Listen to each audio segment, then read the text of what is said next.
Hello friends, ਆਗਾਜ਼ ਦਾ revival ਦੇ ਅਗਲੇ ਐਪੀਸੋਡ ਵਿੱਚ ਵੈਲਕਮ। ਪਿਛਲੇ ਹਫਤੇ ਵਰਲਡ ਲੈਵਲ ਤੇ ਬੜੀਆਂ ਇੰਟਰਸਟਿੰਗ ਅਪਡੇਟਸ ਹੋਈਆਂ। ਫਸਟ ਟਾਈਮ ਐਵਰ ਕਿਸੇ ਦੇਸ਼ ਦੇ, ਖਾਸ ਕਰਕੇ ਯੂਨਾਈਟਿਡ ਸਟੇਟਸ ਆਫ ਅਮਰੀਕਾ ਦੇ ਪ੍ਰੈਜ਼ੀਡੈਂਟ ਨੂੰ ਸੋਸ਼ਲ ਮੀਡੀਆ ਪਲੇਟਫਾਰਮਸ ਤੇ ਬਲੌਕ ਕਰ ਦਿੱਤਾ ਗਿਆ ਤਾਂ ਜੋ ਨਾਓ ਇਲੈਕਟਿਡ ਪ੍ਰੈਜ਼ੀਡੈਂਟ ਜੋ ਬਾਈਡਨ ਦੀ ਓਥ ਸੈਰੇਮਨੀ ਸ਼ਾਂਤੀਪੂਰਵਕ ਹੋ ਸਕੇ। ਇਹ ਨਹੀਂ, ਵਾਈਸ ਪ੍ਰੈਜ਼ੀਡੈਂਟ ਮਾਈਕ ਪੈਂਸ ਤੇ 25th ਅਮੈਂਡਮੈਂਟ ਯੂਜ਼ ਕਰਕੇ ਟਰੰਪ ਨੂੰ ਇੱਕ ਵਾਰ ਫਿਰ ਇੰਪੀਚ ਕਰਨ ਦਾ ਪ੍ਰੈਸ਼ਰ ਵੀ ਡੈਮੋਕ੍ਰੇਟਸ ਬਣਾ ਰਹੇ ਨੇ। ਖੈਰ, ਪ੍ਰੈਜ਼ੀਡੈਂਟ ਟਰੰਪ ਇਸ ਗੱਲ ਦੇ ਬੜੇ ਯੂਜ਼ ਟੂ ਹੋਏ ਨੇ। ਦੇਖਦੇ ਹਾਂ ਆਉਣ ਵਾਲੇ ਸਮੇਂ ਦੇ ਵਿੱਚ ਊਠ ਕਿਸ ਕਰਵਟ ਬੈਠਦਾ ਹੈ। ਦੋਸਤੋ, ਅੱਜ ਇੰਡੀਆ ਦੇ ਵਿੱਚ ਕਿਸਾਨ ਅੰਦੋਲਨ ਸ਼ੁਰੂ ਹੋਏ ਨੂੰ ਤਕਰੀਬਨ 50 ਦਿਨ ਹੋਣ ਵਾਲੇ ਨੇ। ਕਿਸਾਨ ਅੰਦੋਲਨ ਨੇ ਦੇਸ਼ ਭਰ ਦੇ ਨਾਲ-ਨਾਲ ਦੁਨੀਆ ਵਿੱਚ ਵਸਦੇ ਸਾਰੇ ਪੰਜਾਬੀਆਂ ਨੂੰ ਤੇ ਕਿਸਾਨਾਂ ਨੂੰ ਸਪੋਰਟ ਕਰਨ ਵਾਲੇ ਇੰਡੀਅਨਸ ਨੂੰ ਬਹੁਤ ਨੇੜਿਓਂ ਪ੍ਰਭਾਵਿਤ ਕੀਤਾ ਹੈ। ਕੈਨੇਡਾ ਵਿੱਚ ਵੀ ਬਹੁਤ ਸਾਰੀਆਂ ਆਰਗੇਨਾਈਜੇਸ਼ਨ ਇੱਕ ਆਵਾਜ਼ ਦੇ ਨਾਲ ਭਾਰਤ ਸਰਕਾਰ ਨੂੰ ਹਾਂ ਦਾ ਨਾਅਰਾ ਮਾਰ ਰਹੀਆਂ ਨੇ।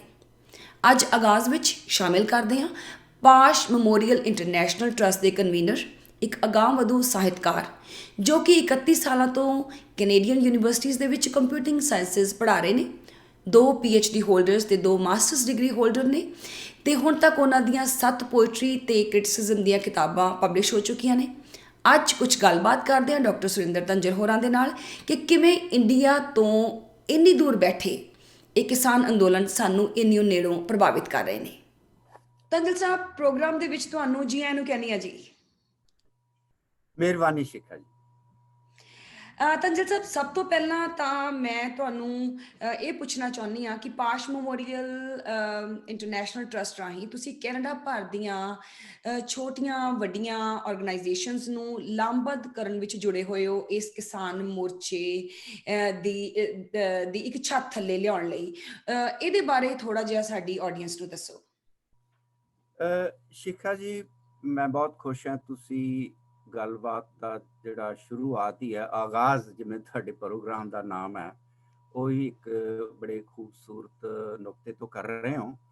ਪਾਸ਼ ਯਾਦਗਾਰੀ ਕੌਮਾਂਤਰੀ ਟਰੱਸਟ ਵੱਲੋਂ ਅਸੀਂ ਹੁਣੇ 5ਵੀਂ ਪ੍ਰੈਸ ਰਿਲੀਜ਼ ਬਾਹਰ ਲੈ ਕੇ ਆਂਦੀ ਹੈ। ਪਹਿਲੀ ਪ੍ਰੈਸ ਰਿਲੀਜ਼ ਅਸੀਂ 3 ਦਸੰਬਰ ਨੂੰ ਬਾਹਰ ਲਿਆਂਦੀ ਸੀ ਤੇ ਉਦੋਂ ਸਾਡੇ ਨਾਲ BC ਦੀਆਂ 11 ਜਥੇਬੰਦੀਆਂ ਭਾਰਤੀ ਕਿਸਾਨ ਅੰਦੋਲਨ ਦੇ ਹੱਕ ਵਿੱਚ ਸੀ। ਹੁਣ ਇਸ ਵੇਲੇ ਸਪੋਰਟਿੰਗ ਆਰਗੇਨਾਈਜੇਸ਼ਨਸ ਦੀ ਗਿਣਤੀ ਕੈਨੇਡਾ ਭਰ ਵਿੱਚੋਂ ਵੱਧ ਕੇ 70 ਹੋ ਗਈ ਹੈ ਤੇ ਇਸ ਪ੍ਰੈਸ ਰਿਲੀਜ਼ ਦਾ ਜਿਹੜਾ ਤੋੜਾ ਹੈ ਉਹ ਇਸ ਗੱਲ ਤੇ ਪੈਂਦਾ ਕਿ ਇਸ ਸਾਂਝੇ ਬਿਆਨ ਰਾਹੀਂ ਅਸੀਂ ਭਾਰਤ ਸਰਕਾਰ ਵੱਲੋਂ ਕਿਸਾਨਾਂ ਉੱਪਰ ਜਬਰੀ ਠੋਸੇ ਗਏ ਸਾਰੇ ਖੇਤੀ ਕਾਨੂੰਨਾਂ ਦੀ ਪੁਰਜ਼ੋਰ ਨਿਖੇਧੀ ਕਰਦੇ ਹੋਏ ਬਿਨਾਂ ਸ਼ਰਤ ਇਹਨਾਂ ਸਾਰੇ ਕਿਸਾਨ ਵਿਰੋਧੀ ਕਾਨੂੰਨਾਂ ਨੂੰ ਤੁਰੰਤ ਵਾਪਸ ਲੈਣ ਦੀ ਮੰਗ ਕਰਦੇ ਹਾਂ। ਇਹ ਸਾਡਾ ਇਸ ਪ੍ਰੈਸ ਰਿਲੀਜ਼ ਦਾ ਕੇਂਦਰੀ ਨੁਕਤਾ। ਤੇ ਖੁਸ਼ੀ ਵਾਲੀ ਗੱਲ ਇਹ ਹੈ ਕਿ ਕੈਨੇਡਾ ਦੇ ਇੱਕ ਸਿਰੇ ਤੋਂ, ਜਿਹਦੇ ਵਿੱਚ ਗ੍ਰੇਟਰ ਵੈਨਕੂਵਰ, ਐਵਸਫੋਰਡ, ਕੈਮਲੂਪਸ, ਤੁਹਾਡਾ ਸ਼ਹਿਰ ਕੈਲਗਰੀ ਤੇ ਤੁਹਾਡਾ ਗੁਆਂਢੀ ਸ਼ਹਿਰ ਐਡਮੰਟਨ, ਵਿਨੀਪੈਗ, ਟੋਰਾਂਟੋ, ਇਹਦੀਆਂ ਕੁੱਲ 70 ਜਥੇਬੰਦੀਆਂ ਸ਼ਾਮਲ ਨੇ। ਜਿਸ ਤਰ੍ਹਾਂ ਕਿ ਤੁਹਾਡੇ ਸ਼ਹਿਰ ਚੋਂ 14 ਤੇ ਵਿਨੀਪੈਗ ਤੋਂ 7, ਐਡਮੰਟਨ ਤੋਂ 5, ਗ੍ਰੇਟਰ ਵੈਨਕੂਵਰ ਤੋਂ 21, ਐਵਸਫੋਰਡ ਤੋਂ 2, ਕੈਮਲੂਪਸ ਤੋਂ 4 ਅਤੇ ਟੋਰਾਂਟੋ ਤੋਂ 17। ਤੇ ਮੈਂ ਸਮਝਦਾ ਹਾਂ ਕਿ ਜਿਹੜੀ ਸਾਡੀ ਇਸ ਪ੍ਰੈਸ ਰਿਲੀਜ਼ ਨੂੰ ਇਹ ਵਿਆਪਕ ਹੁੰਗਾਰਾ ਮਿਲਿਆ, ਉਹ ਨੰਬਰ 1 ਤਾਂ ਇਸ ਗੱਲ ਦਾ ਸਬੂਤ ਹੈ ਕਿ ਸਾਰੇ ਭਾਰਤੀ ਕੈਨੇਡਾ ਦੇ ਇੱਕ ਸਿਰੇ ਤੋਂ ਦੂਸਰੇ ਸਿਰੇ ਤੱਕ ਭਾਰਤੀ ਭਾਈਚਾਰਾ ਭਾਰਤੀ ਕਿਸਾਨ ਅੰਦੋਲਨ ਦੇ ਹੱਕ 'ਚ ਹੈ, ਨੰਬਰ 1। ਦੂਜਾ, ਮੈਂ ਸਮਝਦਾ ਹਾਂ ਕਿ ਕਿਉਂਕਿ ਇਹ ਬੇਨਤੀ ਪਾਸ਼ ਯਾਦਗਾਰੀ ਕੌਮਾਂਤਰੀ ਟਰੱਸਟ ਵੱਲੋਂ ਕੀਤੀ ਗਈ ਸੀ ਤੇ ਪਾਸ਼ ਦੀ ਮਸ਼ਹੂਰ ਕਵਿਤਾ ਤੁਸੀਂ ਜ਼ਰੂਰ, ਜਿਹੜੀ ਇੱਥੇ ਅੰਤ ਹੁੰਦੀ ਹੈ ਕਿ ਮੇਰੇ ਤੋਂ ਆਸ ਨਾ ਕਰਿਓ ਕਿ ਮੈਂ ਖੇਤਾਂ ਦਾ ਪੁੱਤ ਹੋ ਕੇ ਤੁਹਾਡੇ ਚਗਲੇ ਹੋਏ ਸਵਾਦਾਂ ਦੀ ਗੱਲ ਕਰਾਂਗਾ। ਸੋ ਇਹ ਮੈਂ ਸਮਝਦਾ ਹਾਂ ਕਿ ਪਾਸ਼ ਦੇ ਨਾਮ ਦੇ ਨਾਲ ਜੁੜੇ ਹੋਏ ਟਰੱਸਟ ਨੂੰ ਵੀ ਇਸ ਚੀਜ਼ ਦਾ ਕਹਿ ਲਓ ਲੋਕਾਂ ਨੇ ਹੁੰਗਾਰਾ ਦਿੱਤਾ ਤੇ ਇਹ ਸਾਰਾ ਕੁਝ ਮਿਲ ਕੇ ਇੱਕ ਅਜਿਹਾ ਅੰਦੋਲਨ ਬਣ ਗਿਆ ਕਿ ਸਾਨੂੰ ਸਾਰਿਆਂ ਨੂੰ ਇਹਦੇ ਤੇ ਗੌਰਵ ਹੈ ਔਰ ਮੈਂ ਸਮਝਦਾ ਹਾਂ ਕਿ ਆਉਂਦੇ ਦਿਨਾਂ ਦੇ ਵਿੱਚ 26 ਜਨਵਰੀ ਨੂੰ ਜਿਵੇਂ ਗਣਤੰਤਰ ਦਿਵਸ ਦੀਆਂ ਤਿਆਰੀਆਂ ਹੋ ਰਹੀਆਂ ਨੇ, ਤੇ ਅੱਜ ਆਪਾਂ 11 ਜਨਵਰੀ ਨੂੰ ਰਿਕਾਰਡ ਕਰ ਰਹੇ ਹਾਂ, 13 ਜਨਵਰੀ ਨੂੰ ਲੋਹੜੀ ਹੈ। ਇਹਨਾਂ ਦਿਨਾਂ ਵਿੱਚ ਅਸੀਂ ਇਸ ਪ੍ਰੈਸ ਰਿਲੀਜ਼ ਦੇ ਨਾਲ ਹੋਰ ਵੀ ਜਥੇਬੰਦੀਆਂ ਨੂੰ ਜੋੜਾਂਗੇ। ਹੁਣੇ ਤੁਸੀਂ ਗੱਲ ਕੀਤੀ ਕਿ ਕਿੰਨਾ ਭਰਵਾਂ ਹੁੰਗਾਰਾ ਮਿਲਿਆ ਪੰਜਾਬ ਤੋਂ ਜਾਂ ਕਹਿ ਦਿਓ ਇੰਡੀਆ ਤੋਂ ਬਾਹਰ ਬੈਠੇ ਇੰਡੀਅਨਸ ਦੇ ਵਿੱਚ ਇਸ ਪ੍ਰੋ ਕਿਸਾਨ ਪ੍ਰੋਟੈਸਟ ਦਾ। ਜਿਵੇਂ ਹੁਣ ਇੰਡੀਆ ਦੇ ਵਿੱਚ ਕਈ ਲੋਕ ਕਹਿੰਦੇ ਨੇ, ਮੈਂ ਕਹਾਂਗੀ ਕਿ ਜਿਹੜੇ ਪ੍ਰੋ ਬੀਜੇਪੀ ਨੇ, ਪ੍ਰੋ ਸਰਕਾਰ ਨੇ, ਉਹ ਕਹਿੰਦੇ ਨੇ ਕਿ ਸਾਨੂੰ ਇੱਧਰ ਬੈਠਿਆਂ ਨੂੰ ਸਲੈਮ ਕਰਦੇ ਨੇ ਕਿ ਤੁਹਾਡਾ ਇੰਡੀਆ ਦੇ ਮਾਮਲੇ ਦੇ ਵਿੱਚ ਦਖਲ ਦੇਣਾ ਕੁਛ ਨਹੀਂ ਬਣਦਾ, ਕਿ ਇੰਡੀਆ ਕਿ ਤੁਸੀਂ ਕੈਨੇਡਾ, ਅਮਰੀਕਾ ਜਾਂ ਆਸਟ੍ਰੇਲੀਆ ਦੇ ਵਿੱਚ ਬੈਠੇ ਲੋਕ ਤੁਸੀਂ ਇਹ ਕੁਛ ਕਿਉਂ ਕਰ ਰਹੇ ਹੋ। ਇੱਕ ਬਹੁਤ ਵੱਡਾ ਤੁਹਾਡੀ ਗੱਲਾਂ ਦੇ ਵਿੱਚ ਹੀ ਇਸ ਗੱਲ ਦਾ ਜਵਾਬ ਆ ਜਾਂਦਾ ਹੈ ਕਿ ਅਸੀਂ ਲੋਕ ਚਾਹੇ ਆਪਣੇ ਦੇਸ਼ ਤੋਂ ਦੂਰ ਬੈਠੇ ਹਾਂ, ਬਟ ਫਿਰ ਵੀ ਅਸੀਂ ਆਪਣੀਆਂ ਰੂਟਸ ਦੇ ਨਾਲ ਸਟਿਲ ਜੁੜੇ ਹੋਏ ਹਾਂ। ਇਹਦੇ ਬਾਰੇ ਤੁਸੀਂ ਕੀ ਕਹਿਣਾ ਚਾਹੁੰਦੇ ਹੋ? ਸ਼ਿਖਾ ਜੀ, ਐਕਚੁਅਲੀ ਤੁਸੀਂ ਸਵਾਲ ਕਰਦਿਆਂ ਨੇ ਨਾਲ ਜਵਾਬ ਵੀ ਦੇ ਦਿੱਤਾ ਕਿ ਅੱਜ ਭਾਰਤੀ ਕਿਸਾਨ ਅੰਦੋਲਨ ਦਾ ਇੰਡੀਆ ਵਿੱਚ 47ਵਾਂ ਦਿਨ ਸਮਾਪਤ ਹੋ ਚੁੱਕਿਆ ਹੈ। ਤੇ ਲੱਖਾਂ ਦੀ ਗਿਣਤੀ ਦੇ ਵਿੱਚ, ਇੱਕ ਨਹੀਂ, ਦੋ ਨਹੀਂ, ਲੱਖਾਂ ਦੀ ਗਿਣਤੀ ਦੇ ਵਿੱਚ ਸਾਰੇ ਭਾਰਤ ਚੋਂ, ਇਕੱਲੇ ਪੰਜਾਬ ਜਾਂ ਹਰਿਆਣੇ 'ਚ ਹੀ ਨਹੀਂ, ਰਾਜਸਥਾਨ, ਉੱਤਰਾਖੰਡ, ਯੂਪੀ, ਮੱਧ ਪ੍ਰਦੇਸ਼ ਤੇ ਮਹਾਰਾਸ਼ਟਰ ਤੇ ਇੰਨੇ ਕੁ ਸੂਬਿਆਂ 'ਚੋਂ ਤਾਂ ਕਿਸਾਨ ਉੱਥੇ ਪਹੁੰਚੇ ਹੋਏ ਨੇ।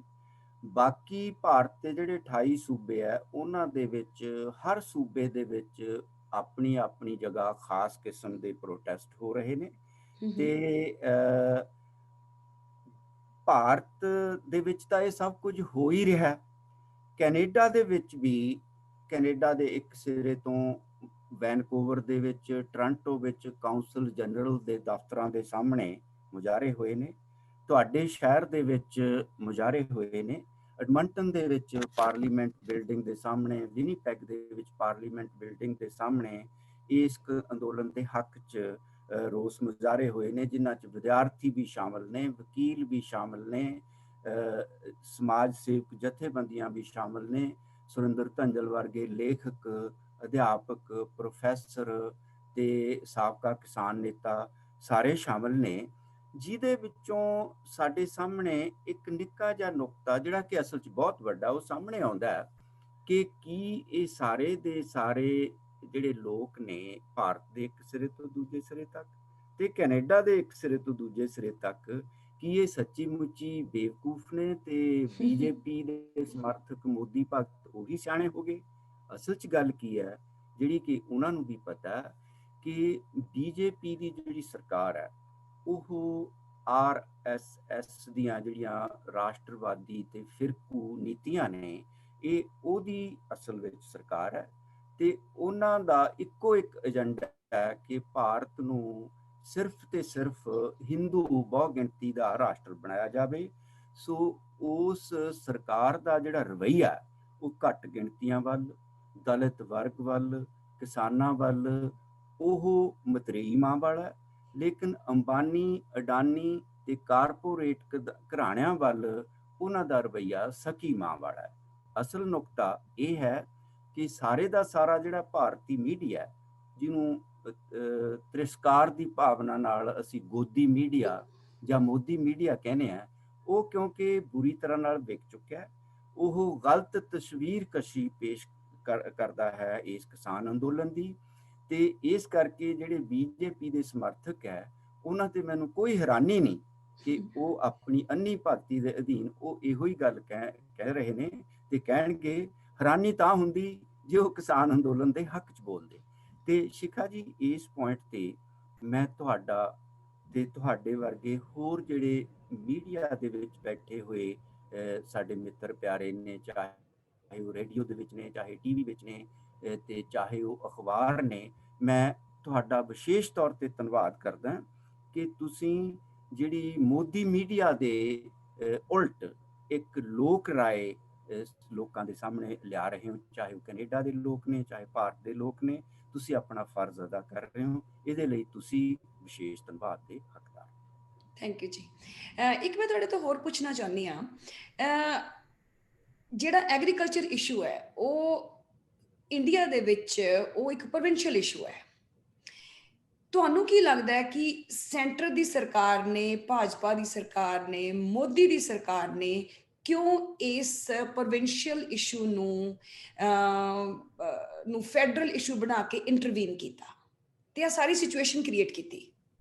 ਹਾਂ ਸ਼ਿਖਾ ਜੀ, ਇਸ ਗੱਲ ਦਾ ਜਵਾਬ ਦੇਣ ਤੋਂ ਪਹਿਲਾਂ ਮੈਂ ਇੱਕ ਨਿੱਕੀ ਜਿਹੀ ਗੱਲ ਤੁਹਾਡੇ ਨਾਲ ਸਾਂਝੀ ਕਰਨੀ ਚਾਹੁੰਦਾ ਕਿ ਸਾਨੂੰ ਸਾਰਿਆਂ ਨੂੰ ਤੁਹਾਡੇ ਵਰਗੇ ਪ੍ਰੋਗਰਾਮਾਂ ਦੇ ਰਾਹੀਂ ਆਪਣੇ ਸਰੋਤਿਆਂ ਨੂੰ, ਦਰਸ਼ਕਾਂ ਨੂੰ ਇਹ ਸਿੱਖਿਅਤ ਕਰਨਾ ਚਾਹੀਦਾ ਕਿ ਸਾਰਿਆਂ ਨੂੰ ਸਾਨੂੰ ਪਤਾ ਹੋਣਾ ਚਾਹੀਦਾ ਕਿ ਇਹ 3 ਕਿਸਾਨ ਵਿਰੋਧੀ ਜਿਹੜੇ ਕਾਨੂੰਨ ਆ ਇਹਨਾਂ ਦੇ ਸਹੀ ਨਾਮ ਕੀ ਹਨ। ਉਹ ਮੈਂ ਪੜ੍ਹਨ ਲੱਗੀ ਕਿ ਪਹਿਲਾ ਇੱਕ ਜੋ ਹੈ ਕਾਨੂੰਨ ਦੀ farming produce trade and commerce promotion and facilitation act 2020।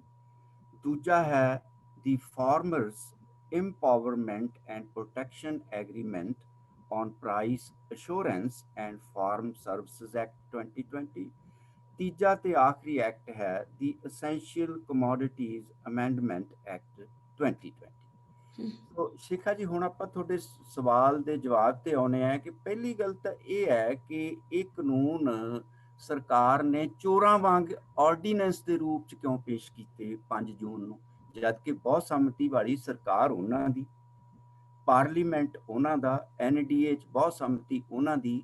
ਉਹ ਇੱਕ ਤਾਂ ਉਹਨਾਂ ਨੇ ਇਹ ਚੋਰਾਂ ਵਾਂਗੂ ਕਾਨੂੰਨ ਲਿਆਂਦੇ। ਦੂਜੀ ਗੱਲ, ਕਿਸੇ ਕਿਸਾਨ ਆਰਗੇਨਾਈਜੇਸ਼ਨ ਨੂੰ ਕੰਸਲਟ ਨਹੀਂ ਕੀਤਾ ਗਿਆ। ਤੀਜੀ ਤੇ ਆਖਰੀ ਗੱਲ ਜਿਹੜਾ ਤੁਸੀਂ ਸਵਾਲ ਪੁੱਛਿਆ ਉਹ ਇਹ ਹੈ ਕਿ ਭਾਰਤ ਦੇ ਸੰਵਿਧਾਨ ਦੇ ਮੁਤਾਬਕ ਇਹ ਤਾਂ ਸਟੇਟ ਗਵਰਨਮੈਂਟਸ ਦਾ ਵਿਸ਼ਾ ਹੈ, ਨਾ ਕਿ ਸੈਂਟਰਲ ਗਵਰਨਮੈਂਟ ਦਾ। ਮੈਂ ਥੋੜੀ ਜਿਹੀ ਵਾਕਫੀ ਇਕੱਠੀ ਕੀਤੀ ਸੀ ਕਿ ਐਗਰੀਕਲਚਰ ਸਟੇਟ ਦਾ ਸਬਜੈਕਟ ਹੈ, ਮਾਰਕੀਟਿੰਗ ਵੀ ਸਟੇਟ ਦਾ ਸਬਜੈਕਟ ਹੈ, ਔਰ ਜਿਹੜੇ ਕਿਸਾਨ ਹੈ ਉਹ ਮਾਰਕੀਟਿੰਗ ਕਰਦੇ ਆ ਪਰ ਟ੍ਰੇਡ ਨਹੀਂ ਕਰਦੇ। ਕੇਂਦਰ ਸਰਕਾਰ ਨੇ ਹੁਣ ਕੀ ਕੀਤਾ, ਸ਼ਬਦਾਂ ਦੇ ਹੇਰ ਫੇਰ ਨਾਲ, ਕਿਉਂਕਿ ਪਾਵਰ ਉਹਨਾਂ ਦੀ ਹੈ, ਸੰਸਦ ਉਹਨਾਂ ਦੀ ਹੈ, ਉਹਨਾਂ ਨੇ ਕੀ ਕੀਤਾ ਕਿ ਇੱਕ ਹੋਰ ਕਨਫਿਊਜ਼ਨ ਕ੍ਰੀਏਟ ਕਰ ਦਿੱਤੀ ਕਿ ਫੂਡ ਸਟਫ ਤੇ ਫੂਡ ਗ੍ਰੇਨ ਦੇ ਵਿੱਚ ਵੀ ਆਪਾਂ ਨੂੰ ਪਹਿਲਾਂ ਨਖੇੜਾ ਕਰ ਲੈਣਾ ਚਾਹੀਦਾ। ਜਿਹੜਾ ਕਿਸਾਨ ਹੈ ਉਹ ਫੂਡ ਗ੍ਰੇਨ ਪੈਦਾ ਕਰਦਾ, ਜਿਵੇਂ ਕਿ ਕਣਕ ਹੈ ਜਾਂ ਭੱਡੀ ਹੈ। ਕਿਸਾਨ ਫੂਡ ਸਟਫ ਨਹੀਂ ਪੈਦਾ ਕਰਦਾ, ਜਿਹੜਾ ਕਿ ਆਟਾ ਹੈ ਜਾਂ ਚਾਵਲ ਹੈ।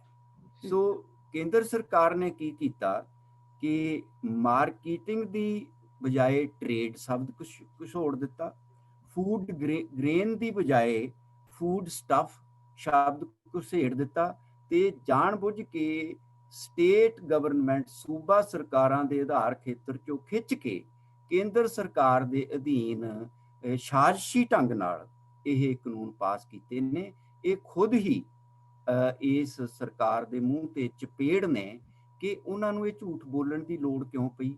ਜੇ ਉਹ ਸੱਚੇ ਸੁੱਚੇ ਸੀ, ਬਹੁਤ ਸੰਮਤੀ ਵਾਲੇ ਸੀ, ਚੋਰਾਂ ਵਾਂਗ ਕਾਨੂੰਨ ਪਾਸ ਕਿਉਂ ਕੀਤੇ, ਤੇ ਸ਼ਬਦਾਂ ਦੀ ਹੇਰਾ ਫੇਰੀ ਕਿਉਂ ਕੀਤੀ, ਕਿਉਂ ਸ਼ਬਦਾਂ ਦੇ ਅਰਥਾਂ ਦੇ ਨਾਲ ਉਹਨਾਂ ਨੇ ਬੇਇਨਸਾਫੀ ਕੀਤੀ। ਤੇ ਸ਼ਬਦਾਂ ਦੇ ਨਾਲ ਹੇਰ-ਫੇਰ ਕਰਨ ਦਾ ਤਾਂ ਰੀਜ਼ਨ ਆ ਸੀ ਕਿ ਉਹਨਾਂ ਨੇ ਕਾਰਪੋਰੇਟ ਘਰਾਣਿਆਂ ਨੂੰ ਖੁਸ਼ ਕਰਨਾ ਸੀ। ਉਸ ਲਈ ਉਹਨਾਂ ਨੇ ਸਟੇਟ ਗਵਰਨਮੈਂਟਸ ਦੇ ਅਦਾਰੇ ਦੇ ਵਿੱਚੋਂ ਤੀ, ਉਹਨਾਂ ਦੇ ਘੇਰ ਦੇ ਵਿੱਚੋਂ ਤੀ ਉਹ ਚੀਜ਼ ਕੱਢ ਕੇ, ਜਿਵੇਂ ਤੁਸੀਂ ਪਹਿਲਾਂ ਗੱਲ ਕੀਤੀ, ਦੇ ਹੈਵ ਡਨ ਦੈਟ। ਸੋ ਸ਼ਿਖਾ ਜੀ, ਇੱਕ ਆਪਾਂ ਹੋਰ ਗੱਲ ਜ਼ਰੂਰ ਅੱਜ 11 ਜਨਵਰੀ ਨੂੰ ਸਾਂਝੀ ਕਰਨੀ ਚਾਹੀਦੀ ਹੈ ਆਪਣੇ ਇਸ ਵਾਰਤਾਲਾਪ ਦੇ ਵਿੱਚ। ਉਹ ਇਹ ਹੈ ਕਿ ਹੁਣ ਤੱਕ ਭਾਰਤੀ ਕਿਸਾਨ ਅੰਦੋਲਨ ਦੇ ਇਸ ਮੋਰਚੇ ਦੇ ਵਿੱਚ 70 ਤੋਂ ਉੱਪਰ ਕਿਸਾਨ ਆਪਣੀਆਂ ਜਾਨਾਂ ਕੁਰਬਾਨ ਕਰ ਚੁੱਕੇ ਨੇ। ਅੱਜ ਦੇ ਇਸ ਪ੍ਰੋਗਰਾਮ ਵਿੱਚ ਆਪਾਂ ਉਹਨਾਂ ਨੂੰ ਸ਼ਰਧਾਂਜਲੀ ਭੇਟ ਕਰਦੇ ਹਾਂ। ਨਾਲ ਦੀ ਨਾਲ ਅੱਜ 11 ਜਨਵਰੀ ਦਾ ਉਹ ਦਿਨ ਹੈ ਵੇਲੇ ਦੀ ਕੈਨੇਡਾ ਦੀ ਨਸਲਵਾਦੀ ਸਰਕਾਰ ਨੇ ਫਾਂਸੀ ਲਟਕਾ ਦਿੱਤਾ ਸੀ, ਕਿਉਂਕਿ ਉਹਨਾਂ ਦਾ ਨਾਮ ਗਦਰ ਪਾਰਟੀ ਨਾਲ ਜੁੜਿਆ ਹੋਇਆ ਸੀ, ਮੇਵਾ ਸਿੰਘ ਦਾ। ਉਹਨਾਂ ਦਾ ਨਾਮ ਕਾਮਾਗਾਟਾ ਮਾਰੂ ਜਹਾਜ਼ ਦੇ ਨਾਲ ਜੁੜਿਆ ਹੋਇਆ ਸੀ। ਸੋ ਅੱਜ ਆਪਾਂ ਉਹਨਾਂ ਨੂੰ ਇਸ ਕਰਕੇ ਸ਼ਰਧਾਂਜਲੀ ਭੇਟ ਕਰਦੇ ਹਾਂ ਕਿ ਉਹ ਗਦਰ ਲਹਿਰ ਦੇ ਵਿੱਚ ਵੀ ਬਹੁਤ ਸਾਰੇ ਜਿਹੜੇ ਹਿੱਸਾ ਲੈਣ ਵਾਲੇ ਸੀ, ਉਹ ਕਿਸਾਨਾਂ ਦੇ ਪੁੱਤ ਸੀ, ਜਿਵੇਂ ਅੱਜ ਭਾਰਤੀ ਕਿਸਾਨ ਅੰਦੋਲਨ ਉੱਥੇ ਭਾਰਤ ਦੀ ਸਰਕਾਰ ਦੀ ਬੂਹਾਂ ਤੇ ਦਸਤਕ ਦੇ ਰਿਹਾ ਹੈ। ਤੇ ਇਹ ਵੀ ਖੇਤਾਂ ਦੇ ਪੁੱਤ ਸੀ, ਘਰ ਘਾਟ ਤਿਆਗ ਕੇ ਇੱਥੇ ਉਹ ਵੀ ਚੰਗੇ ਜੀਵਨ ਦੀ ਤਲਾਸ਼ ਵਿੱਚ ਇੱਥੇ ਆਏ ਸੀ। ਪਰ ਜਦੋਂ ਉਹਨਾਂ ਨੇ ਦੇਖਿਆ ਕਿ ਸਾਡੇ ਨਾਲ ਉਸ ਵੇਲੇ ਕੈਨੇਡਾ ਦੀ ਨਸਲਵਾਦੀ ਸਰਕਾਰ ਸੈਕੰਡ ਕਲਾਸ ਸਿਟੀਜ਼ਨਸ ਦਾ ਬਿਹੇਵ ਕਰਦੀ ਹੈ, ਉਹ ਵਾਪਸ ਪਰਤ ਗਏ, ਆਪਣੀਆਂ ਜਾਨਾਂ ਕੁਰਬਾਨ ਕੀਤੀਆਂ। ਉਹਨਾਂ ਨੂੰ ਵੀ ਆਪਾਂ ਸ਼ਰਧਾਂਜਲੀ ਭੇਟ ਕਰਦੇ ਹਾਂ। ਔਰ ਉਹਨਾਂ ਦਾ ਇੱਕ ਬਹੁਤ ਹੀ ਮਹੱਤਵਪੂਰਨ ਨੁਕਤਾ ਇਸ ਕਿਸਾਨ ਅੰਦੋਲਨ ਨਾਲ ਜੁੜਦਾ ਹੈ ਕਿ ਜੇ ਤੁਸੀਂ ਉਹਨਾਂ ਦੇ ਸੰਵਿਧਾਨ ਨੂੰ ਪੜ੍ਹੋ, ਬਾਬਾ ਸੋਹਣ ਸਿੰਘ ਭਕਨਾ ਗਦਰ ਪਾਰਟੀ ਦੇ ਮੋਢੀ ਪ੍ਰਧਾਨ ਦਾ ਜਨਮ ਦਿਨ 4 ਜਨਵਰੀ, ਉਹ ਵੀ ਹੁਣੇ ਲੰਘ ਕੇ ਗਿਆ, 151ਵਾਂ ਜਨਮ ਦਿਨ। ਉਹਨਾਂ ਦਾ ਸੰਵਿਧਾਨ ਪੜ੍ਹੋ, ਦੇ ਵਿੱਚ ਲਿਖਿਆ ਹੈ ਕਿ ਇਸ ਸੰਸਥਾ ਦੇ ਵਿੱਚ ਕਿਸੇ ਹਿੰਦੂ, ਸਿੱਖ, ਮੁਸਲਮਾਨ, ਆਸਤਕ, ਨਾਸਤਕ, ਮੀਟ ਖਾਣਾ ਜਾਂ ਨਹੀਂ ਖਾਣਾ, ਇਹਦੇ ਤੇ ਕੋਈ ਵਿਚਾਰ ਚਰਚਾ ਨਹੀਂ ਹੋਊਗੀ। ਹਰੇਕ ਭਾਰਤੀ ਹੁੰਦਾ ਹੋਇਆ ਇਸ ਗਦਰ ਪਾਰਟੀ ਦਾ ਮੈਂਬਰ ਬਣ ਸਕੇਗਾ। ਗਦਰ ਲਹਿਰ ਦੇ ਵਿੱਚ ਵੀ ਬਹੁਤ ਸਾਰੇ ਕਿਸਾਨ ਸਨ, ਜਿਵੇਂ ਕਿ ਅੱਜ ਭਾਰਤੀ ਕਿਸਾਨ ਅੰਦੋਲਨ ਚੱਲ ਰਿਹਾ ਹੈ, ਤੇ ਉਹ ਵੀ ਇੱਥੇ ਰੋਜ਼ੀ ਰੋਟੀ ਦੀ ਭਾਲ 'ਚ ਵਧੀਆ ਆਰਥਿਕ ਜੀਵਨ ਦੀ ਆਸ ਲੈ ਕੇ ਭਾਰਤ 'ਚੋਂ ਕੈਨੇਡਾ ਆਏ ਸੀ। ਲੇਕਿਨ ਜਦੋਂ ਉਹਨਾਂ ਨੇ ਦੇਖਿਆ ਕਿ ਉਸ ਵੇਲੇ ਦੀ ਨਸਲਵਾਦੀ ਕੈਨੇਡੀਅਨ ਸਰਕਾਰ ਉਹਨਾਂ ਨਾਲ ਦੂਜੇ ਦਰਜੇ ਦੇ ਸ਼ਹਿਰੀਆਂ ਵਾਲਾ ਸਲੂਕ ਕਰ ਰਹੀ ਹੈ, ਤਾਂ ਉਹਨਾਂ ਨੇ ਸਾਰੇ ਐਸ਼ੋ ਆਰਾਮ ਨੂੰ ਲੱਤ ਮਾਰ ਕੇ ਫੈਸਲਾ ਕਰ ਲਿਆ।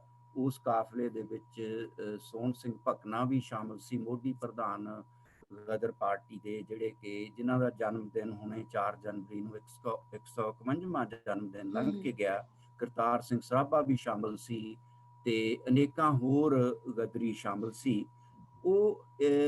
ਉਹਨਾਂ ਦਾ ਅੱਜ ਦੇ ਭਾਰਤੀ ਕਿਸਾਨ ਅੰਦੋਲਨ ਦੇ ਨਾਲ ਇਹ ਰਿਸ਼ਤਾ ਵੀ ਜੁੜਦਾ ਹੈ ਕਿ ਉਹਨਾਂ ਦਾ ਸੰਵਿਧਾਨ ਗਦਰ ਪਾਰਟੀ ਦਾ, ਉਹਦੇ ਵਿੱਚ ਇਹ ਲਿਖਿਆ ਹੋਇਆ ਸੀ ਕਿ ਇਸ ਪਾਰਟੀ ਦੇ ਵਿੱਚ ਹਿੰਦੂ, ਸਿੱਖ, ਮੁਸਲਮਾਨ, ਆਸਤਕ, ਨਾਸਤਕ, ਮੀਟ ਖਾਣ ਵਾਲੇ ਜਾਂ ਨਾ ਖਾਣ ਵਾਲੇ, ਇਹਨਾਂ ਵਿਸ਼ਿਆਂ ਨੂੰ ਲੈ ਕੇ ਕੋਈ ਚਰਚਾ ਨਹੀਂ ਕਦੇ ਹੋਊਗੀ।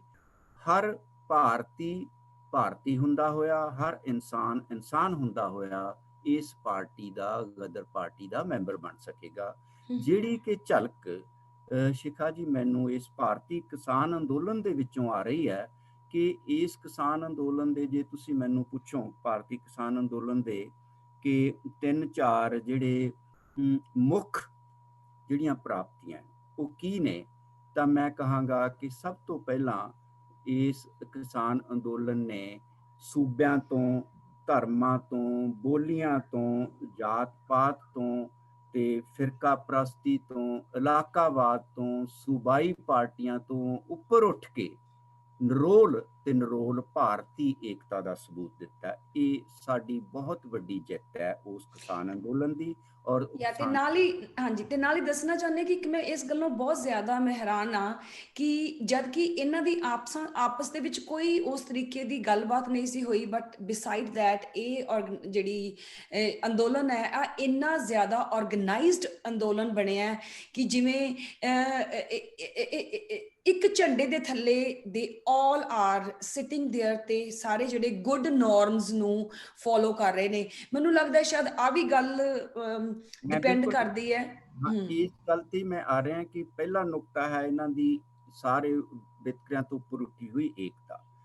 ਦੂਜਾ ਜਿਹੜਾ ਇਹਦਾ ਪ੍ਰਮੁੱਖ ਇਸ ਅੰਦੋਲਨ ਦਾ ਜਿਹੜਾ ਗੌਰਵਮਈ ਪੱਖ ਹੈ ਉਹ ਇਹ ਹੈ ਕਿ ਇਹ ਸ਼ਾਂਤਮਈ ਸੀ, ਸ਼ਾਂਤਮਈ ਹੈ, ਤੇ ਇਹ ਪੂਰੀ ਦ੍ਰਿੜਤਾ ਨਾਲ ਇਹ ਪ੍ਰਚਾਰ ਕਰ ਰਿਹਾ ਕਿ ਸਾਡੇ ਵੱਲੋਂ ਇਸ ਅੰਦੋਲਨ ਨੂੰ ਸ਼ਾਂਤਮਈ ਹੀ ਰੱਖਿਆ ਜਾਵੇਗਾ। ਤੀਜੀ ਇਸ ਅੰਦੋਲਨ ਦੀ ਗੌਰਵਮਈ ਪ੍ਰਾਪਤੀ ਇਹ ਹੈ ਕਿ ਪੰਜਾਬ ਦੀਆਂ 32 ਕਿਸਾਨ ਜਥੇਬੰਦੀਆਂ ਦੀ ਅਗਵਾਈ ਹੇਠ ਇਹ ਸ਼ੁਰੂ ਹੋਇਆ ਸੀ ਅੰਦੋਲਨ, ਤੇ ਹਰਿਆਣੇ ਨੇ ਇਹਨੂੰ ਪਹਿਲਾਂ ਗਲਵੱਕੜੀ 'ਚ ਲਿਆ ਕਿ ਤੁਸੀਂ ਪੰਜਾਬ ਵਾਲੇ ਸਾਡੇ ਵੱਡੇ ਭਾਈ ਹੋ, ਅਸੀਂ ਤੁਹਾਡੇ ਛੋਟੇ ਭਰਾ ਹਾਂ। ਮੁੜ ਕੇ ਇਸ ਨੂੰ ਸਾਰੇ ਭਾਰਤ ਦੇ ਕਿਸਾਨਾਂ ਨੇ ਉੱਤਰਾਖੰਡ, ਉੱਤਰ ਪ੍ਰਦੇਸ਼, ਮੱਧ ਪ੍ਰਦੇਸ਼, ਰਾਜਸਥਾਨ, ਮਹਾਰਾਸ਼ਟਰ ਤੇ ਹੋਰ ਸੂਬਿਆਂ ਨੇ ਕਲਾਵੇ 'ਚ ਲਿਆ ਤੇ ਆਪਣੇ ਏਕਤਾ ਦਾ ਸਬੂਤ ਦਿੱਤਾ। ਤੇ ਇਹ ਨਾਲ 40 ਕਿਸਾਨ ਟੋਟਲ ਜਥੇਬੰਦੀਆਂ ਜਿਹੜੀਆਂ ਭਾਰਤ ਸਰਕਾਰ ਨਾਲ ਗੱਲ ਕਰਨ ਜਾਂਦੀਆਂ, ਇਹਦਾ ਮਤਲਬ ਹੈ 32 ਤੋਂ ਬਾਅਦ 8 ਬਾਕੀ ਭਾਰਤ ਜੋ ਜੁੜੀਆਂ ਨੇ। ਇਹਨਾਂ ਕਿਸਾਨ ਜਥੇਬੰਦੀਆਂ ਦੀ ਅਗਵਾਈ ਦਾ ਸਭ ਤੋਂ ਰੌਸ਼ਨ ਪੱਖ ਇਹ ਹੈ ਸ਼ਿਖਾ ਜੀ, ਕਿ ਜਿਹੜੀ ਗੱਲ ਇੱਕ ਨੇਤਾ ਕਹਿੰਦਾ ਉਹੀ ਦੂਜਾ ਕਹਿੰਦਾ। ਤੇ ਇਸ ਵੇਲੇ ਸਾਡੇ ਸਾਰਿਆਂ ਵਾਸਤੇ ਵੀ ਇੱਕ ਬਹੁਤ ਵੱਡੀ ਜਿਹੜੀ ਦੇਣ ਹੋਏਗੀ, ਯੋਗਦਾਨ ਹੋਏਗਾ, ਕਿ ਅਸੀਂ ਆਪਣੇ ਇਹਨਾਂ ਤੁਹਾਡੇ ਵਰਗੇ ਪ੍ਰੋਗਰਾਮਾਂ ਰਾਹੀਂ ਇਹਨਾਂ ਜਥੇਬੰਦੀਆਂ ਦੀ ਜਿਹੜੀ ਅਗਵਾਈ ਹੈ ਹੁਣ ਤੱਕ ਦੀ, ਉਹਦੀ ਸ਼ਲਾਘਾ ਕਰੀਏ ਤੇ ਉਹਦੇ ਵਿੱਚ ਅਟੁੱਟ ਵਿਸ਼ਵਾਸ ਪੈਦਾ ਕਰੀਏ, ਆਪਣਾ ਵੀ ਤੇ ਲੋਕਾਂ ਦਾ ਵੀ। ਔਰ ਜਿਹੜਾ ਕੋਈ ਵਿੰਗੇ ਟੇਢੇ ਢੰਗ ਦੇ ਨਾਲ ਸਾਨੂੰ ਇਹਨਾਂ ਕਿਸਾਨ ਆਗੂਆਂ ਦੇ ਖਿਲਾਫ ਭੜਕਾਉਣ ਦੀ ਕੋਸ਼ਿਸ਼ ਕਰਦਾ, ਜੀ ਦੇਖੋ ਇਹਨਾਂ ਕੋਲੇ ਪ੍ਰੋਗਰਾਮ ਨਹੀਂ, ਕੋਈ ਨੌਜਵਾਨ ਐ ਕਰਨਾ ਚਾਹੁੰਦੇ ਆ, ਇਹ ਸਾਡੀਆਂ ਬਾਂਗਾਂ ਪਿੱਛੇ ਨੂੰ ਖਿੱਚ ਰਹੇ ਆ, ਇਹੋ ਜਿਹੀਆਂ ਜਿਹੜੀਆਂ ਅਫਵਾਹਾਂ ਉਹਨਾਂ ਦਾ ਸਾਨੂੰ ਮੂੰਹ ਤੋੜ ਜਵਾਬ ਦੇਣਾ ਚਾਹੀਦਾ।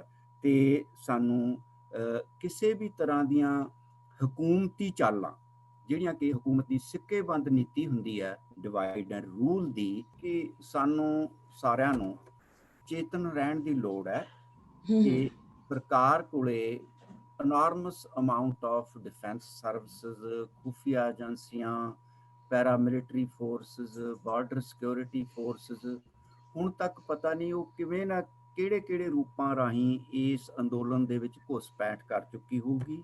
ਪਤਾ ਨਹੀਂ ਕਿੰਨੀਆਂ ਉਹ ਡਿਵਾਈਡ ਐਂਡ ਰੂਲ ਦੀਆਂ ਚਾਲਾਂ ਖੇਡੇਗੀ। ਤੇ ਇਹਨਾਂ ਸਾਰੀਆਂ ਚਾਲਾਂ ਤੋਂ ਸਰਕਾਰ ਦੀਆਂ ਚੋਂ ਸਾਨੂੰ ਚੌਕਸ ਰਹਿਣ ਦੀ ਲੋੜ ਹੈ ਕਿ ਉਹਦੀ ਸਿੱਕੇਬੰਦ ਡਿਵਾਈਡ ਐਂਡ ਰੂਲ ਦੀ ਜਿਹੜੀ ਪਾਲਿਸੀ ਹੈ ਉਹਦਾ ਸ਼ਿਕਾਰ ਨਾ ਬਣੀਏ। ਤੇ ਨਾਲ ਦੀ ਨਾਲ ਸ਼ਿਖਾ ਜੀ, ਮੈਂ ਬਹੁਤ ਹੀ ਆਸਵੰਦ ਹਾਂ ਕਿ ਇਸ ਅੰਦੋਲਨ ਨੂੰ ਮਾਵਾਂ, ਧੀਆਂ, ਭੈਣਾਂ ਦਾ ਆਸ਼ੀਰਵਾਦ ਹਾਸਲ ਹੈ ਤੇ ਇਹਨਾਂ ਨੂੰ ਨਵ ਵਿਆਹੀਆਂ ਦੁਲਹਨਾਂ ਦੇ ਰੰਗਲੇ ਚੂੜਿਆਂ ਦਾ ਆਸ਼ੀਰਵਾਦ ਹਾਸਲ ਹੈ ਤੇ ਨਵ ਜੰਮੇ ਬੱਚਿਆਂ ਦੀਆਂ ਮਾਵਾਂ ਦੀਆਂ ਕਿਲਕਾਰੀਆਂ ਦਾ, ਬੱਚਿਆਂ ਦੀਆਂ ਕਿਲਕਾਰੀਆਂ ਦਾ ਆਸ਼ੀਰਵਾਦ ਹਾਸਲ ਹੈ। ਸੋ ਇਸ ਜਿਹੜਾ ਅੰਦੋਲਨ ਹੈ, ਇਸ ਨੂੰ ਕੋਈ ਵੀ ਹਰਾ ਨਹੀਂ ਸਕਦਾ ਕਿ ਇਹ ਦੁਨੀਆ ਦੇ ਵਿੱਚ ਆਪਣੀ ਕਿਸਮ ਦਾ ਰੋਲ ਇੱਕ ਇਹੋ ਜਿਹਾ ਅੰਦੋਲਨ ਹੈ, ਇਤਿਹਾਸਿਕ ਅੰਦੋਲਨ ਬਣ ਗਿਆ। ਕਿ ਸਾਡੀਆਂ ਅੱਖਾਂ ਨੂੰ ਇੱਕ ਖਾਸ ਕਿਸਮ ਦੀ ਤਸੱਲੀ ਹੈ ਕਿ ਅਸੀਂ ਇਸ ਮਹਾਨ ਅੰਦੋਲਨ ਦੇ ਚਸ਼ਮਦੀਦ ਗਵਾਹ ਹਾਂ। ਸਾਡੀ ਜੀਭ ਨੂੰ, ਸਾਡੇ ਹੱਥ ਨੂੰ ਤਸੱਲੀ ਹੈ ਕਿ ਅਸੀਂ ਆਵਾਜ਼ ਰਾਹੀਂ, ਆਪਣੀ ਕਲਮ ਰਾਹੀਂ ਇਸ ਅੰਦੋਲਨ 'ਚ ਯੋਗਦਾਨ ਪਾ ਰਹੇ ਹਾਂ। ਹਾਂਜੀ, ਹੁਣ ਮੈਂ ਜਾਂਦੇ ਤੁਹਾਡੇ ਤੋਂ ਇੱਕ ਸਵਾਲ ਪੁੱਛਣਾ ਚਾਹੁੰਦੀ ਹਾਂ ਕਿ ਅੱਜ ਦੀ ਹੀ ਅਪਡੇਟ ਹੈ ਕਿ ਸੁਪਰੀਮ ਕੋਰਟ ਨੇ ਸੈਂਟਰ ਸਰਕਾਰ ਨੂੰ, ਮੋਦੀ ਸਰਕਾਰ ਨੂੰ ਚੰਗੀ ਝਾੜ ਪਾਈ ਹੈ ਕਿ ਉਹ ਕਿਸ ਤਰੀਕੇ ਦੇ ਨਾਲ ਫਾਰਮਰਸ ਪ੍ਰੋਟੈਸਟ ਨੂੰ ਹੈਂਡਲ ਕਰ ਰਹੇ ਨੇ। ਤੁਹਾਡਾ ਇਹਦੇ ਬਾਰੇ ਕੀ ਕਹਿਣਾ ਹੈ, ਜਿਹੜਾ ਥੋੜੇ ਜਿਹੇ ਸਮੇਂ ਦੇ ਵਿੱਚ ਮੈਨੂੰ ਤੁਸੀਂ ਦੱਸੋ। ਸੁਪਰੀਮ ਕੋਰਟ ਦਾ ਕੇਂਦਰ ਸਰਕਾਰ ਨੂੰ ਝਾੜ ਪਾਉਣਾ, ਜਿੱਥੇ ਆਪਾਂ ਇਹਦੀ ਸ਼ਲਾਘਾ ਕਰਦੇ ਹਾਂ, ਇਹ ਬਹੁਤ ਵਧੀਆ ਕਦਮ ਹੈ। ਨਾਲ ਦੀ ਨਾਲ ਜਿਹੜਾ ਚੀਫ ਜਸਟਿਸ ਆਫ ਇੰਡੀਆ ਨੇ ਡਾਇਰੈਕਟਿਵਸ ਇਸ਼ੂ ਕੀਤੇ ਹੈ ਕਿ ਇੱਕ ਕਮੇਟੀ ਬਣਾਈ ਜਾਵੇਗੀ, ਉਹਦੇ ਬਾਰੇ ਕਿਸਾਨਾਂ ਨੇ ਆਲਰੇਡੀ ਆਪਣਾ ਜਿਹੜਾ ਦੇ ਦਿੱਤਾ ਵਰਡਿਕਟ ਕਿ ਸਾਨੂੰ ਇਹਨਾਂ ਕਾਨੂੰਨਾਂ ਦੀ ਵਾਪਸੀ ਤੋਂ ਉਰੇ ਕੋਈ ਵੀ ਗੱਲ ਹੋਰ ਮਨਜ਼ੂਰ ਨਹੀਂ ਹੈ। ਕੇਂਦਰ ਸਰਕਾਰ ਨੇ ਵੀ ਸੁਪਰੀਮ ਕੋਰਟ ਦੇ ਵਿੱਚ ਇੱਕ ਅਪੀਲ ਕੀਤੀ ਹੈ ਕਿ ਇਹ 26 ਜਨਵਰੀ ਨੂੰ ਕਿਸਾਨਾਂ ਦੀ ਜਿਹੜੀ ਟਰੈਕਟਰ ਰੈਲੀ ਹੈ ਉਸ ਨੂੰ ਉਹਨੂੰ ਰੱਦ ਕਰਨ ਦੀ ਗੱਲ ਕਰੇ ਸੁਪਰੀਮ ਕੋਰਟ। ਇੱਥੇ ਮੈਂ ਕਹਿਣਾ ਚਾਹੁੰਦਾ ਸਰਕਾਰ ਨੂੰ ਕਿ ਜਿਹੜਾ 26 ਜਨਵਰੀ ਨੂੰ ਜਿਹੜਾ ਉਹ ਗਣਤੰਤਰ ਦਿਵਸ ਮਨਾਉਣ ਦੀ ਤਿਆਰੀ ਕਰ ਰਹੀ ਹੈ, ਉਹ ਸਹੀ ਸ਼ਬਦਾਂ 'ਚ ਗਣਤੰਤਰ ਤਾਂ ਹੁੰਦਾ ਜੇ ਉਹ ਪ੍ਰਜਾ ਦੀ, ਕਿਸਾਨਾਂ ਦੀ ਰਾਏ ਲੈਂਦੀ ਤੇ ਉਹ ਸਾਰੀ ਦੁਨੀਆ ਨੂੰ ਗਣਤੰਤਰ ਦੀ ਪਰੇਡ ਰਾਹੀਂ, ਗਿੱਧਿਆਂ ਭੰਗੜਿਆਂ ਰਾਹੀਂ ਇਹ ਦੱਸਣਾ ਚਾਹੁੰਦੀ ਹੈ ਕਿ ਸਾਡੀ ਪ੍ਰਜਾ ਸਾਡੇ ਨਾਲ ਹੈ, ਜਿਹੜਾ ਕਿ ਆਪਣੇ ਆਪ ਵਿੱਚ ਕੰਟਰਾਡਿਕਸ਼ਨ ਹੈ। ਬਿਲਕੁਲ ਸੰਵਿਧਾਨ ਦੇ ਬਿਲਕੁਲ ਉਲਟ ਹੋ ਕੇ ਇਹ ਕੰਮ ਕੀਤਾ ਗਿਆ ਹੈ। ਸੰਵਿਧਾਨ ਦੇ ਉਲਟ ਹੋ ਕੇ ਸੰਵਿਧਾਨ ਦਾ ਦਿਵਸ ਮਨਾ ਰਹੇ ਨੇ। ਸ਼ਿਖਾ ਜੀ, ਅਸੀਂ ਕਿਤਾਬਾਂ 'ਚ ਪੜ੍ਹਦੇ ਹਾਂ ਕਿ 26 ਜਨਵਰੀ 1950 ਨੂੰ ਜਦੋਂ ਸੰਵਿਧਾਨ ਲਾਗੂ ਹੋਇਆ, ਅਸੀਂ ਪੜ੍ਹਦੇ ਰਹੇ ਹਾਂ ਕਿ ਇਹ ਜੀ ਬੜਾ ਲੰਬਾ ਤੇ ਬੜਾ ਲਿਖਤੀ ਸੰਵਿਧਾਨ ਹੈ, ਬੜਾ ਲਚਕਦਾਰ ਹੈ। ਪਰ ਉਸ ਸੰਵਿਧਾਨ ਦੀਆਂ ਜੇ ਸਰਕਾਰ ਖੁਦ ਹੀ ਇੱਕ ਪਾਸੇ ਧੱਜੀਆਂ ਉਡਾ ਰਹੀ ਹੈ, ਦੂਜੇ ਪਾਸੇ ਉਹਦੀ ਇੱਕ ਸੈਲੀਬ੍ਰੇਸ਼ਨ ਕਰ ਰਹੀ ਹੈ, ਤਾਂ ਆਪਣੇ ਆਪ 'ਚ ਸਵੈ ਵਿਰੋਧੀ ਕਦਮ ਹੈ। ਤੋਂ ਬਿਲਕੁਲ। ਸਰਕਾਰ ਨੂੰ ਮੰਨ ਲੈਣਾ ਚਾਹੀਦਾ ਆਪਣੀ ਇਸ ਗੱਲ ਨੂੰ। ਤੇ ਆਪਣੇ ਦੇਖਦੇ ਸ਼ਿਖਾ ਜੀ, ਕਿਹਾ ਜਾਂਦਾ ਸੀ, ਅਸੀਂ ਇਤਿਹਾਸ 'ਚ ਪੜ੍ਹਿਆ ਕਿ ਅੰਗਰੇਜ਼ ਸਰਕਾਰ ਦੇ ਰਾਜ 'ਚ ਕਹਿੰਦੇ ਸੀ ਕਿ ਕਦੇ ਸੂਰਜ ਨਹੀਂ ਡੁੱਬਦਾ। ਉਹ ਸਾਡੇ ਸਾਹਮਣੇ ਅੰਗਰੇਜ਼ ਸਰਕਾਰ ਉਹ ਡੁੱਬੀ। ਵੀਅਤਨਾਮ ਦੇ ਵਿੱਚੋਂ ਅਮਰੀਕਨ ਸਾਮਰਾਜਵਾਦ ਨੂੰ 1975 ਨੂੰ ਦੇ ਵਿੱਚ ਬੋਰੀਆ ਬਿਸਤਰਾ ਚੱਕ ਕੇ ਇੱਥੋਂ ਭੱਜਣਾ ਪਿਆ। 1907 ਦੇ ਵਿੱਚ ਸ਼ਹੀਦ ਭਗਤ ਸਿੰਘ ਦੇ ਚਾਚਾ ਅਜੀਤ ਸਿੰਘ। ਅਜੀਤ ਸਿੰਘ ਦੀ ਅਗਵਾਈ ਹੇਠ ਪਗੜੀ ਸੰਭਾਲ ਜੱਟਾ ਲਹਿਰ ਜਿਹੜੀ ਚੱਲੀ ਸੀ, ਉਹਨਾਂ ਨੇ ਉਸ ਵੇਲੇ ਦੀ ਬ੍ਰਿਟਿਸ਼ ਹਕੂਮਤ ਤੋਂ ਕਿਸਾਨ ਵਿਰੋਧੀ ਕਾਨੂੰਨ ਵਾਪਸ ਕਰਵਾਏ ਸੀ। ਸੋ ਮੋਦੀ ਸਰਕਾਰ ਨੂੰ ਮੈਂ ਇਹੀ ਕਹਾਂਗਾ ਕਿ ਆਪਣੀ ਜ਼ਿੱਦ ਛੱਡ ਕੇ ਤੇ ਸਹੀ ਸ਼ਬਦਾਂ ਦੇ ਵਿੱਚ ਸੰਵਿਧਾਨ ਦਾ ਉਹ ਸਤਿਕਾਰ ਕਰੇ। ਕਿਸਾਨਾਂ ਦੀ ਜਿਹੜੀ ਬਹੁ ਗਿਣਤੀ ਔਰ ਕਿਸਾਨਾਂ ਦੀ ਲੱਖਾਂ ਦੀ ਗਿਣਤੀ ਜੋ ਆਪਣਾ ਹੱਕੀ ਮੰਗ ਕਰ ਰਹੀ ਹੈ, ਉਹਦਾ ਵੀ ਸਤਿਕਾਰ ਕਰੇ। ਅੰਨਦਾਤੇ ਦਾ ਸਹੀ ਸ਼ਬਦਾਂ 'ਚ ਸਤਿਕਾਰ ਕਰੇ। ਜੈ ਜਵਾਨ ਦਾ ਜਿਹੜਾ ਤੇ ਜੈ ਕਿਸਾਨ ਦਾ ਜਿਹੜਾ ਹੁਣ ਤੱਕ ਨਾਅਰਾ ਲਾਉਂਦੀ ਰਹੀ ਹੈ, ਉਹ ਸਿਰਫ ਨਾਅਰਿਆਂ ਤੱਕ ਨਾ ਸੀਮਤ ਰੱਖੇ, ਉਹਨੂੰ ਅਮਲੀ ਰੂਪ ਦੇਵੇ। ਇਹੀ ਸਰਕਾਰ ਦੀ ਸਰਕਾਰ ਹੋਣ ਦਾ ਜਿਹੜਾ ਇੱਕ ਸਬੂਤ ਹੋਵੇਗਾ। ਤੇ ਥੈਂਕ ਯੂ। ਮੈਂ ਆਸ ਕਰਦਾ ਕਿ ਸਰਕਾਰ ਦੇ ਬੋਲੇ ਕੰਨਾਂ ਤੱਕ ਤੁਹਾਡੇ ਪ੍ਰੋਗਰਾਮ ਦੇ ਜ਼ਰੀਏ ਇਹ ਆਵਾਜ਼ ਜ਼ਰੂਰ ਪਹੁੰਚੇਗੀ। ਅੰਤ ਵਿੱਚ ਸ਼ਿਖਾ ਜੀ, ਤੁਹਾਡੇ ਆਗਾਜ਼ ਦਾ ਪ੍ਰੋਗਰਾਮ ਦਾ, ਤੁਹਾਡੀ ਸਮੁੱਚੀ ਪ੍ਰਬੰਧਕੀ ਟੀਮ ਦਾ ਤੇ ਤੁਹਾਡੇ ਸਾਰੇ ਸਰੋਤਿਆਂ ਦਰਸ਼ਕਾਂ ਦਾ ਹਾਰਦਿਕ ਧੰਨਵਾਦ। ਬਹੁਤ ਬਹੁਤ ਸ਼ੁਕਰੀਆ ਤੰਜਲ ਸਾਹਿਬ। ਉਮੀਦ ਕਰਦੇ ਹਾਂ ਕਿ ਇਹ ਜਿਹੜਾ ਪ੍ਰੋਟੈਸਟ ਹੈ ਇਹ ਪੋਜ਼ਿਟਿਵ ਨੋਟ ਤੋਂ ਖਤਮ ਹੋਏਗਾ ਤੇ ਅਸੀਂ ਸਾਰੇ ਕਿਸਾਨਾਂ ਦੇ ਘਰ ਜਾਣ ਤੇ ਦੇਸੀ ਘਿਓ ਦੇ ਦੀਵੇ ਬਾਲ ਕੇ ਉਹਨਾਂ ਦਾ ਸਵਾਗਤ ਕਰਾਂਗੇ। ਬਹੁਤ ਬਹੁਤ ਸ਼ੁਕਰੀਆ ਜੀ। ਸਤਿ ਸ਼੍ਰੀ ਅਕਾਲ। ਸਤਿ ਸ਼੍ਰੀ ਅਕਾਲ। ਹੋਪਫੁਲੀ ਤੁਸੀਂ ਅੱਜ ਦਾ ਇਹ ਪੋਡਕਾਸਟ ਪਸੰਦ ਕੀਤਾ ਹੋਣਾ। ਤੁਸੀਂ ਪੋਡਕਾਸਟ ਨੂੰ YouTube, Spotify, Apple Podcast ਦੇ ਨਾਲ ਸਾਰੇ ਹੀ ਮੇਜਰ ਪੋਡਕਾਸਟ ਪਲੇਟਫਾਰਮਸ ਤੇ ਇੰਜੋਏ ਕਰ ਸਕਦੇ ਹੋ। Just like, subscribe and share. ਮਿਲਦੇ ਹਾਂ ਅਗਲੇ ਹਫਤੇ। So don't forget to trust the timing of your life. See ਯਾ।